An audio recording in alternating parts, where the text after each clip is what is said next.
соли 2017 буд. Ман ҳамагӣ 16 сол доштам. Сипос ба бародаронам, ки ба ман лаптоп ва планшетро фароҳам оварда буданд. Рости гап, ман хушбахт будам, ки ин гуна таҷҳизотҳоро доштам. Чунки дар он вақтҳо ҳамсолонам орзуи доштани ин гуна таҷҳизотҳоро мекарданд. ин таҷҳизотҳо ба ман кӯмак расонданд, то ба бузургтарин платформаи видеои сайёра YouTube дастарсӣ пайдо кунам. Дар ин солҳо ютуберҳои тоҷикӣ нав пайдо шуда истода буданд. Диловар Сафаров фаъол буд. Фарик аз Русия навор мекарду ба Душанбе омада бо дӯстонаш суруд мехонд. Дар он вақтҳо вебномаи писандидатарини ман ин вебномаи VMS TV буд. Муаллиф ин вебнома Самиев Умед ном дорад ва ин аввалин шахсе буд, ки ман аз эҷодкориаш лаззат мебурдам. ӯ аввалин ютубери тоҷикзабон буд, ки дар бораи IT, барномасозӣ, илм, таърихи ширкатҳои бузурги технологӣ ва умуман мавзӯе, ки ба ман писанд буданд, муҳтаво эҷод мекард. ман ҳам онҳоро дида мехостам, ки қисме аз ин насл шавам. илм, таҷриба, донишҳои худро ба ҷоҳони онлайнӣ ба тариқи наворҳо дар намоиш гузорам. бале чизҳои зиёде буданд, ки маро аз эҷод кардани ин наворҳо боз медоштанд. ин тарс буд, ин андешаи мардум нисбат ба ман буд, ин масхараи дӯстону ҳамсинфону атрофон буд, ин шарм доштан дар назди камера буд, ин фикрҳои зиёдатии беҳуда буд. 1 сол сипарӣ гашт, ман вебномаи худро кушодам. якчанд наворҳоро гузоштам, вале андешаи мардум нисбат ба ман ғолиб омаду ман он наворҳоро нобуд кардам ва аз орзуи ютубер будан даст кашидам.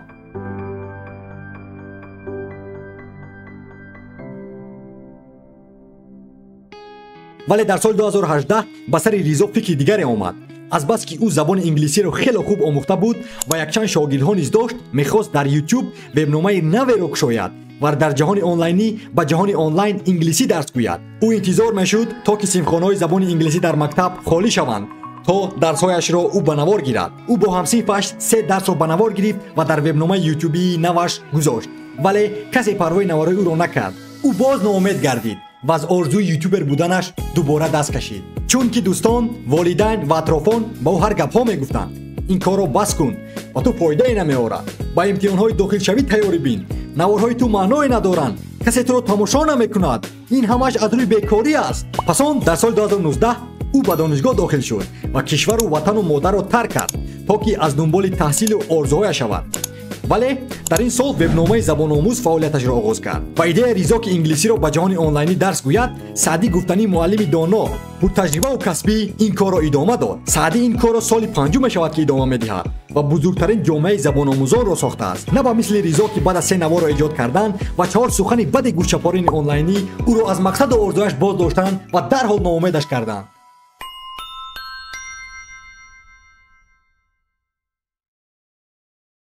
омадем ба соли 2020. Ризо 19 сола шуд.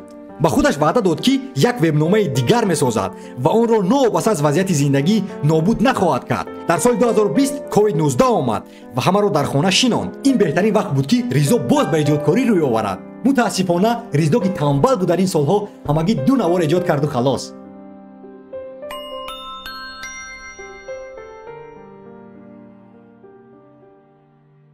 дар соли 2021 бошад, ӯ аз дунболи таҳсил, таҷрибаомӯзӣ ва IT буд. дар охири ин сол Ризо ҷойи кори IT расмии касбӣ гирифт. шартномаи меҳнатӣ ба имзо расонду фосилавӣ аз хона кор карданро шурӯъ кард. ин ба ӯ имконият дод, то ба эҷодкорӣ баргардад. дар соли 2022 бошад, Ризо ҳамагӣ 9 навор эҷод кард.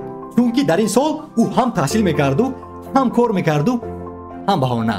дар тобистони ҳамон сол дар ҳаёти Ризо ҳодисаи наве рух дод. баъд аз 3 соли дуриву душворӣ, хушбахтона COVID-19 ба охир расид ва Ризо ба ватан баргашт. 1 моҳи афсонавие дар Тоҷикистон дошт ва акнун вақти он расида буд, ки ба Лаҳистон барои идомаи таҳсил баргардад. рӯзи 29 август соли 2022 расо соати 11 субҳ ба вақти душанбе ҳавопаймо ба Мюнхен парвоз мекард ва Ризо ҳам қисме дар он парвоз буд. баъд аз парвози тӯлонӣ ҳавопаймо ба Мюнхен фуруд омад. дар ин фурудгоҳи Мюнхен Ризо бо як аз ҳамватанаш шинос шуд. ҳамватан аз ман пурсид: ба куҷо меравӣ? Гуфтам: ман бо автобус аз Мюнхен Олмон бояд, ки ба бидгоҳ Лаҳистон равам. ман пурсидам: ту ба куҷо меравӣ? ӯ гуфт: ман баъд аз якчанд соат парвозе дорам ба дигар шаҳри аврупоӣ. баъд аз якчанд лаҳзаи суҳбат ӯ ба ман гуфт, ки ӯ мақоланавис аст. гуфтам: чӣ гуна мақола? кадом вебсаҳифа мақола менависед? ӯ гуфт: дар Фейсбук. гуфтам: кани яке аз мақолаи худро ба ман нишон диҳед, кани ман бинам, ки кори шумо чӣ гуна аст. пас он ӯ мақолаи охиринашро ба ман нишон дод ва мебинам, ки ҳамон сафари моро ба Мюнхен чунон зебо навиштааст, ки аз хонданаш лаззат бурдам. гуфтам: ана ин аст мӯъҷизаи нависандагӣ. хушбахтона мақолаи навиштаи ҳамватанро скриншот кардам ва он то ҳол бо ман аст. мехонемаш. қадами аввал ба Аврупо. Сарлавҳаи мақола. пас аз таваққуфи кӯтоҳ дар Туркия ва парвози 8 соату 20 дақиқаинаи ҳавопаймои ширкати Somon Air Boeing 735-900 ба фурудгоҳи байналмилалии Мюнхен бо номи Франца Йосефа Штраус нишаст. кормандони хадамоти сарҳадӣ як шиносномаи хориҷӣ ва раводиди мусофирони хатсайро тафтиш ва суолу ҷавоб менамуданд. шукри худо ки бачаҳои донишҷӯи тоҷик ки ба онҳое ки забони олмонӣ ва англисиро намедонистанд ҳамчун тарҷумон байни кормандони фурудгоҳ ва мусофирон кӯмак мерасониданд. навбати ман ҳам омад ва он марди мӯйзарди паси шиша нишаста бо забони инглисӣ суол доданро оғоз намуд. куҷо меравед? он ҷо чӣ кор мекунед? шиптаи хатсайри навбатӣ куҷост? чанд рӯз меистед? дар куҷо меистед? шиптаи бозгашт куҷост? чӣ қадар маблағи нақд ҳамроҳ доред? вау! баъди шунидани ҷавобҳо кормандони хадамоти сарҳадӣ ба шиносномаи хориҷӣ мӯр гузошту бо табассум welcome to Germany гуфт. бо хоҷро гирифта аз дуюмин фурудгоҳи бузурги олмон берун шудам ва исти чандсоатаи дар Мюнхен доштам. дуруд ба Аврупо. фурудгоҳи байналмилалии Мюнхен, Бавария, Олмон, Аврупои ғарбӣ. маҳз ана ҳамин ҳамватан буд ки ман низ навиштани мақолаҳо ва ҳикояҳои ҳаётиямро шурӯъ кардам. аз он вақт то ба ин ҷо ҳамаи навораҳои ман дар вебномаи ютюбиам бо ҳикояҳо сар мешаванд. ҳикоясозӣ ва ҳикоягӯӣ ин яке аз маҳоратҳои муҳими асри 21 аст. агар ту тавонӣ навораҳои эҷодкардаатро бо ҳикояҳо рангоранг созӣ, аллакай ба бинанда ҷолиб мешавад ва навораҳои туро бисёртар тамошо мекунанд. соли 2023 омад. ридо ба худ ваъда дод ки новас аз вазъияти зиндагӣ ӯ ба вебномаи ютюбиаш дар як ҳафта як маротиба як наворе нашр мекунад. ӯ ин корро анҷом дод ва новас аз вазъияти зиндагӣ ҳар ҳафта як навор дар ин сол нашр намуд. пас он одамон аз кори ӯ хабардор шуданд, тугмаи мақбулро гузоштанд, шарҳҳо навиштанду ба дигарон ҳамрасонӣ карданд. нашрҳои пайдарпай, меҳру муҳаббати зиёд ба эҷодкорӣ ва орзуҳои бепоён буд ки ӯро ба орзуи кӯдакиаш расонид. 1000 обуначӣ муборак ризои 16 сола.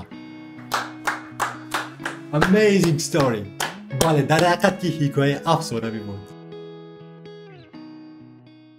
омадем ба охири навор. сипоси бепоён ба ҳар яки шумо ки наворро тамошо кардед. бале, шояд ки дар чашмони шумо ин ягон ҳикояи бузурги таърихӣ набошад, аммо барои ман шахсан Ризо Гӯев ин ҳикояи ҳақиқӣ аст ки 7 сол тӯл кашид то ки ман 1000 обуначӣ ҷамъоварӣ кунам ва шояд ки ин ба шумо илҳом бахшад. шояд ки мехостед ки навор эҷод кунед ва шояд ки баъд аз ин навор эҷод карданро оғоз кунед. шояд ки мехостед мақола нависед ва тарс доштед ва баъд аз тамошои навор мақоланависиро оғоз кунед.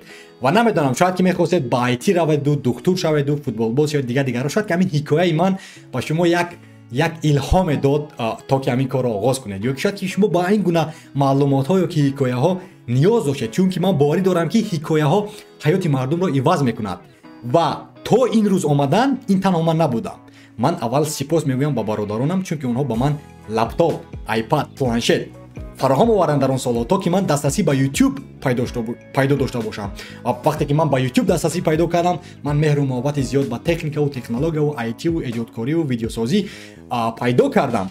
ва дигар ин ки то ба 1000 обуначӣ омадан ман сипос мегӯям ба бузургтарин ҷомеаи китобхон, хусусан ба Далер Шариф сипос ба шумо, ба Фонус сипос ба шумо, ба Донишҷӯ.нет сипос ба ту дӯсти азиз. албатта ки номи туро намегирам, бояд ту медонӣ. ва сипос ба savoltiji.com ва дигарин сипосҳо ба дигар одамоне ки дар вебномаи телеграмӣ ин наворҳоро нашр карданд, ба дигарин дӯстоне ки дар Instagram нашр карданд. сипос ба ҳар яки шумо ки ҳастед дар ин сафар бо ман. ва бале, боз мегӯям ки ин гап дар бораи 1000 обуначӣ нест, гап дар бораи сафар аст. ман ин корро барои маблағ накардам, барои машҳур будан накардам. ин корро барои он кардам ки ман дӯст медорам аз ин корро кардан. ман ҳаловат мебарам аз эҷод кардани наворҳо ва ин ҳоббии ман аст. ин чизе аст ки ман шавқу рағбат дорам ба он ва намедонам ки ин ҳикоя то куҷо меравад. аммо аз хотиратон набароед ки ин ҳикоя нав оғоз шуд.